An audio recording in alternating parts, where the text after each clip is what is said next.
Et comme promis, on va clore ce broker du jour avec un petit point pédagogique avec vous, David, puisque vous êtes notre professeur du jour.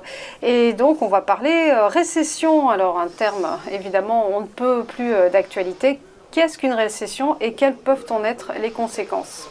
Ben effectivement, hein, en ce moment on entend beaucoup parler de récession. Donc une récession c'est quoi? C'est 2 trimestres consécutifs où le PIB recule et donc on est en perte de terrain.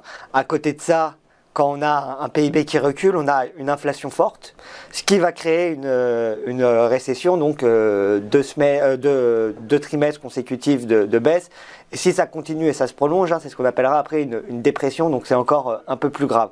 Alors, quelles sont les conséquences de cette récession, hein, parce que ça impacte un peu tout le monde. Alors déjà, quand on voit qu'il y a une récession, on voit que nous, indirectement, les personnes ont moins d'argent pour consommer, et entre-temps, on voit aussi les prix à la consommation, etc., monter. Et donc ça crée des situations assez complexes, hein. On peut voir des entreprises notamment commencer à faire des plans de licenciement. Là d'ailleurs on l'a vu un peu dans la crypto-monnaie, hein. Beaucoup de boîtes qui ont annoncé ne pas pouvoir valider ce qu'ils avaient déjà annoncé, hein. Et ils avaient justement eu du mal à continuer à embaucher comme ces dernières années. Donc c'est quelque chose qui risque d'arriver aussi pour beaucoup de boîtes. On a à la suite de ça une hausse du chômage, hein, qui dit hausse des licenciements, dit hausse du chômage.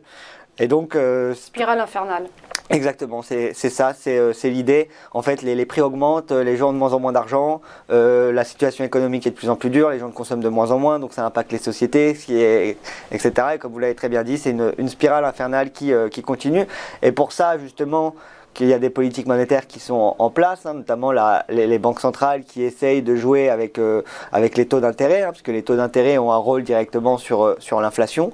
Et donc, plus on a des taux d'intérêt élevés, moins on aura de l'argent disponible sur les marchés, disponible pour les gens, et plus l'argent sera cher. Donc moi en général les gens vont dépenser ou vont essayer de consommer énormément, ce qui va nous faire normalement réduire l'inflation et la hausse des prix. Au contraire, plus on a d'argent disponible, plus on a de liquidités en abondance sur les marchés, plus les gens consomment, et plus les commerçants, etc., en profitent en voyant qu'il y a une forte consommation pour augmenter les prix, etc., etc.